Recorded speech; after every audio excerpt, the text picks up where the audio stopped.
Welcome to the Bold Analysis. This is the Governance Watch. My name is Frank. Today, the Azimio coalition led by Wiper's Kalonzo Musyoka has torn down on the government over the proposed budgetary allocations. And according to Kalonzo Musyoka, there seems to be some budgeted corruption up to a tune of 1 trillion Kenya shillings in the current budget. So, according to Mr. Musyoka, he is calling upon lobby groups and the international community to help, and Kenyans in general, and also the MPs to help in rejecting this year's physical allocations by the government. He has given examples of areas where, as a coalition, they feel that the government has been using, according to what he had termed as a flowery language and complicated economic figures just to hoodwink Kenyans. So, I want us to watch Mr. Kalonzo Musyoka make a press statement today before we embark on more. Honesty, with fairness and compassion. Kenyans deserve better, and we will not stop fighting for them to be given the voice and direction they so richly deserve. On the Finance Bill 2024, as our second item, the Kenya Kwanza regime's planned Finance Bill 2024 seeks to fund a 3.914 trillion budget through tax collection of providers from 1.5% under DST, abbreviation for Digital Service Tax, to an effective rate of 6%. This will deter digital companies from operating in Kenya, which could stunt the sector's expansion. Kenya's efforts to establish a circular economy to manage its waste and become a regional recycling hub. That is Kalonzo Musyoka. Elsewhere, Embakasi East Member of Parliament Babu Owino has continued his national campaigns and mobilization projects so as to drum support for his ODM's party leader position campaigning that he's been campaigning to take over from Raila. So, yesterday Babu Owino was in Kisumu at a time when the Cabinet Secretary in charge of Treasury, Professor Njuguna Ndung'u, was reading the budget proposals in Parliament. So, Babu deconstructed his fellow lawmakers and the Ruto's regime over punitive taxes and the high tax regime that has been witnessed and has been orchestrated by the government. Of interest, the lawmaker threatened to lead Kenyans in demonstrations against the finance bill as from next week. So, from Babu's talk, before we look into that too, I want us to have a snippet of what Babu said while he was in Kisumu. Those are now two speeches by two opposition leaders from the opposition. So, after having watched Babu's speech and watched Kalonzo's speech, something of attention has drawn to me. And I've been asking myself, is Mr. Musyoka really to the task of being an opposition figure within the country, in as much as he started drawing his campaign strategies towards 2027, and according to him, when he makes his speeches, he says the government in waiting. And when you watch Babu Owino make his speech, he's ready to just it over from Raila and drum up his support for the ODM party leader's position. Of course, those are politics of the opposition, and there are other leaders within the opposition and within ODM as a party who've been also jostling for the chairmanship or for the party leader position of the party. So, I made the following observations from Kalonzo's speech today.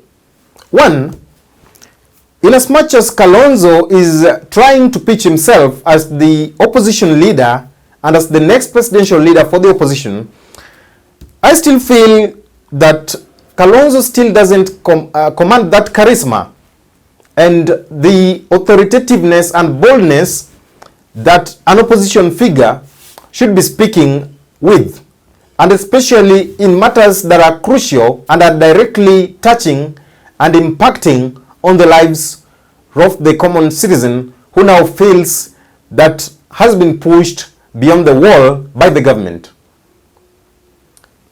I don't know whether I feel a lot of diplomacy in his talks. He doesn't rattle the government head on, as he should sound as an opposition figure. Maybe that is his nature, but then he can do something. From Kalonzo's talk, whatever he said today was more of an interpretation of the finance bill rather than telling us really what next step or what course of action they've taken as an opposition. So this was more of information based, that there is this clause and this clause and this clause that we don't agree with. Now, if you don't agree with it, how firmly have you mobilized members of the opposition to reject it? And not just members of the opposition. I also believe that within the ruling coalition, there are MPs who are not at peace with this. They feel that this is going to really impact on the lives of Kenyans. So, Mr. Kalonzo should have instead told us more actions that they've taken in place, just not to whip their members to reject the bill, and also to ensure that the bill does not see the light of the day.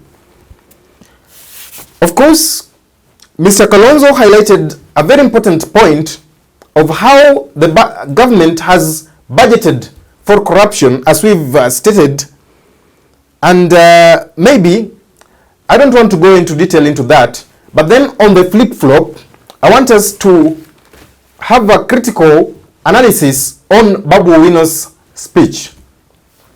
Having listened to Babu Owino, there are things that are coming out clearly. That Babu Owino is representing and is presenting that charisma and boldness, especially on the young tax revolution agenda.